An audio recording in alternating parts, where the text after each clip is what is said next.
All right, so we got to repost this video because the volume was bad last time. Every now and again, the volume gets bad. It's weird. Hopefully the volume's good this time because this will be not the first, not the second, but the third time doing this video. First time, Pablo had an accident. Second time, the volume was bad, so we're going to do it again. But my man, Sean, we'll call him Shawnee B. All right, Shawnee B from the hood, from the block, Shawnee B.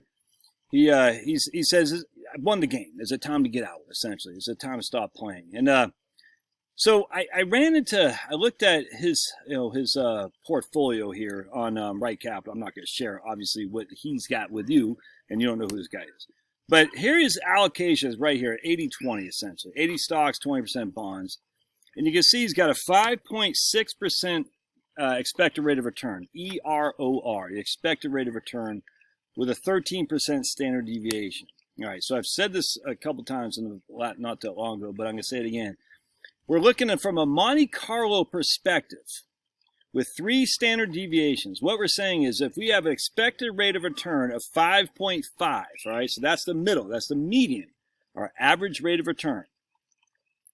Yeah, got somebody, hold on a second. All right, so 5.5, when you have a standard deviation of, just for simplicity, 13. So remember, the standard deviation, all it is the variance around the average rate of return.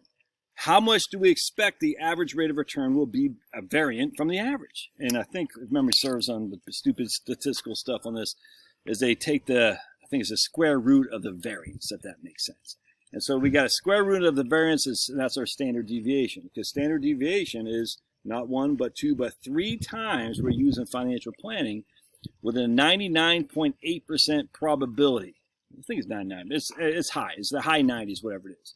We think on any given year, your portfolio will be within 3 standard deviations around the average. So if the average is 5.5 on the positive side, and for simplicity, we have a standard deviation 3 times of 13. We times a 13 by 3. So we have 5.5 plus or minus 39.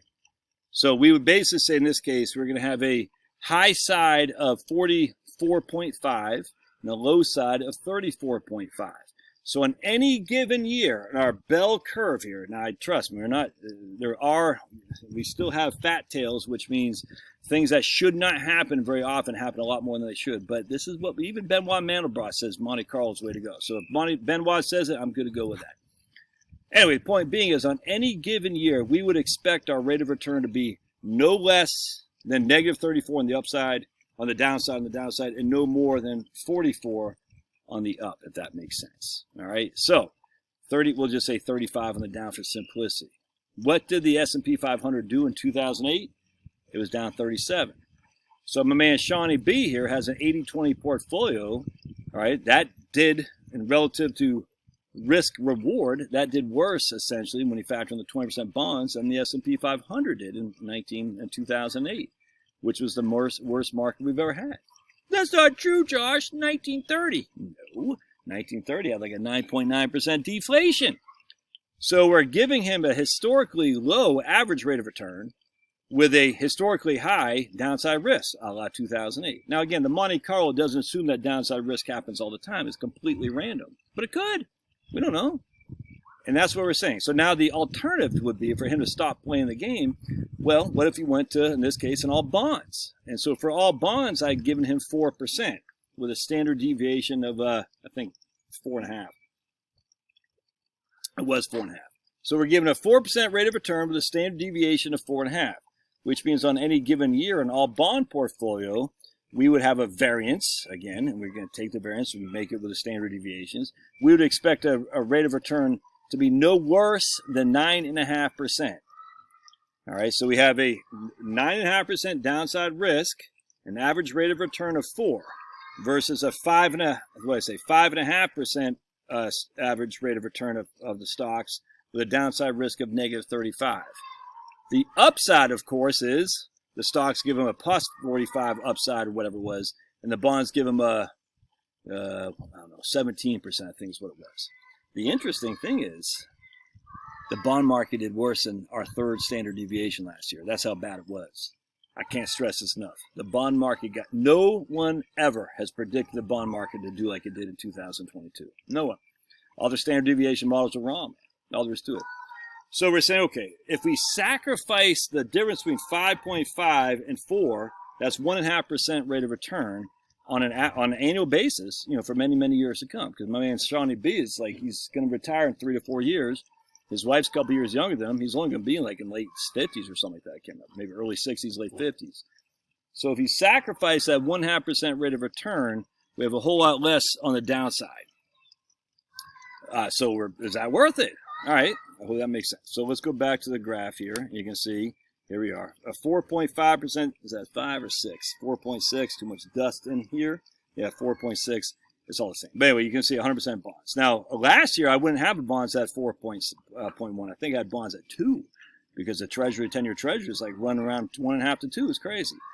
So the bonds now, the higher interest rates make it a lot more comforting for me to say, if you won the game, get out. So the question is, can this portfolio withstand this? So let's take a look. All right, so what we've done here is we see our current plan, 80-20. We have a 95% probability of success, leaving to their youngins $1.25 million, and that's in today's dollars. You can't really see it, but the blue means I put it for today's dollars, not adjusted for inflation in real dollars, not nominal.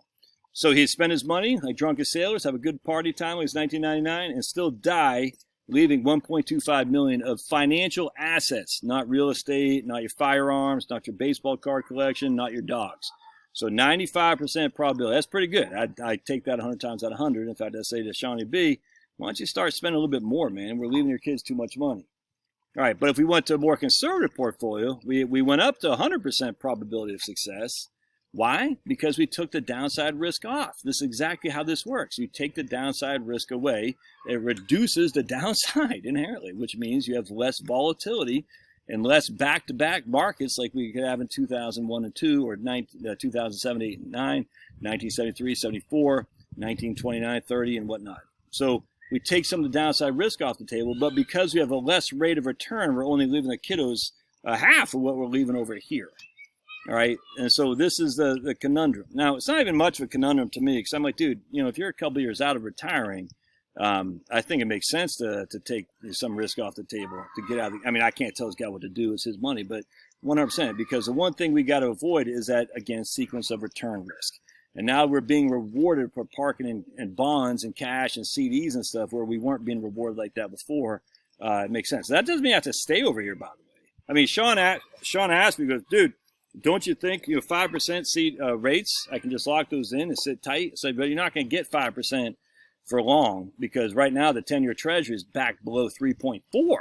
30-year Treasury is 3.6. I think I thought 13-week money is at 4.5 or 4.75. I can't remember. But the short-term money's high, the long-term money's low, and that's not going to stay like that forever, which means the long-term money is going to stay, in my opinion, flat, and the short-term money is going to come back down. So again, that's why I was talking. If you can get 5% fixed annuities for 5 years, I'll be on that like what on rice. So we wake up, my man Shawnee B retires, a couple years into retirement. He's got 5% a year. It's like, all right, looking pretty good. I think I can take more risk now, and then I have a good gauge in my retirement. I hope that makes sense. It's a big deal. It's just the couple years out, man. If you won the game, stop playing, dudes. It doesn't make sense to take risks. What are you taking the risk for? Now, here, again, 95 to 100 is all the same. Again, if you're at 90% or more, you're not spending enough. If you're at below 80%, you're spending too much.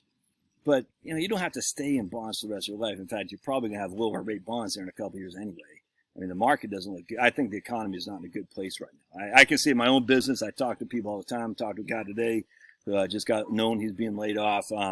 It's happening, dude. So you can see it all over the place. And this isn't good for the long-term economic prospects of this country. So taking some risk off the table, locking in good interest rates while you can, makes sense to me. Love to hear your thoughts. Hopefully the volume works here this time. Don't forget, live stream tonight, 8 o'clock. We're going to devour Mr. Al Einstein. Be there or be unaware.